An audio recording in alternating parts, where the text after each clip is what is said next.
ہمارے شیعہ دوست صحابہ پر ایک اعتراض رکھ دیتے ہیں کہ نبی علیہ السلام کی تجہیز اور تکفین کو چھوڑ کر وہ خلافت کی فکر میں لگے رہے۔ سمجھنے والی بات یہ ہے، نبی علیہ السلام کا انتقال پیر کے دن عصر اور مغرب کے درمیان ہوا، اور نبی علیہ السلام کی جو تدفین ہوئی ہے وہ منگل اور بدھ کی درمیانی رات۔ ان 30-32 گھنٹوں میں وہ کون سا دورانیہ تھا کہ جب اصحاب محمد صلی اللہ علیہ وسلم نبی علیہ السلام کی تجہیز اور تکفین کو چھوڑ کر خلافت کی فکر میں لگے ہوئے تھے۔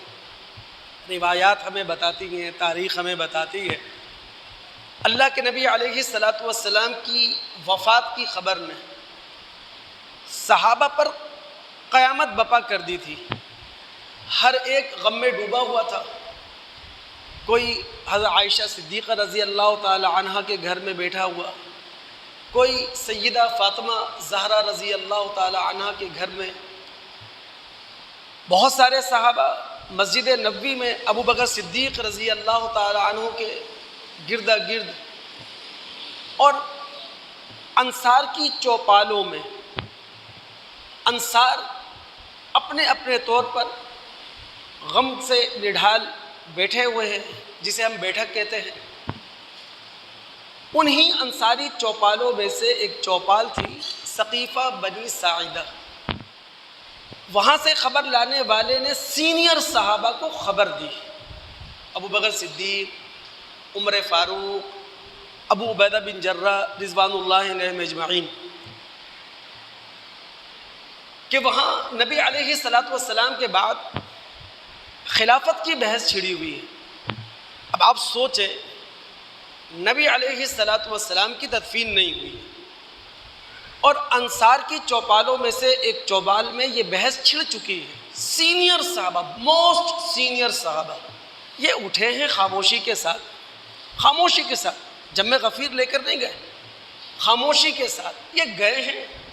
انہوں نے سیاسی تدبر کا مظاہرہ کرتے ہوئے ایک الجھے ہوئے مسئلے کو سلجھا لیا، اور عمر بن خطاب رضی اللہ تعالی عنہ، انہوں نے معاملے کی حساسیت اور نزاکت کو محسوس کرتے ہوئے وہیں ثقیفہ بنی ساعدہ میں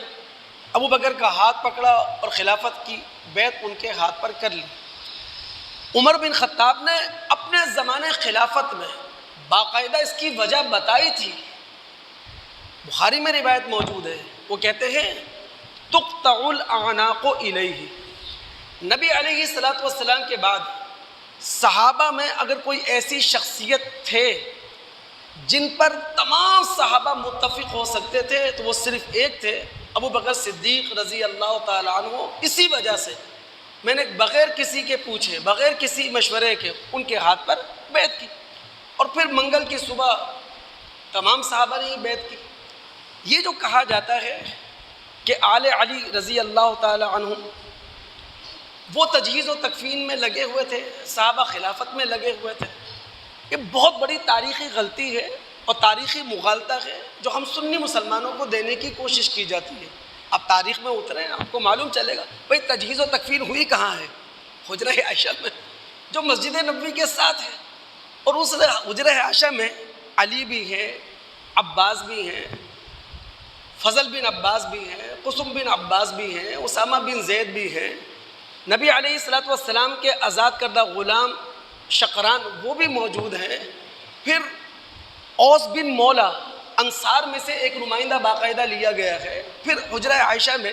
جس شخص نے نبی علیہ السلام کی قبر تیار کی ہے وہ بھی ایک انصاری ہے، ابو طلحہ زید بن سہل انصاری رضی اللہ تعالی عنہ۔ اب 30-32 گھنٹے میں سمجھ میں نہیں آتا وہ کون سا وقت تھا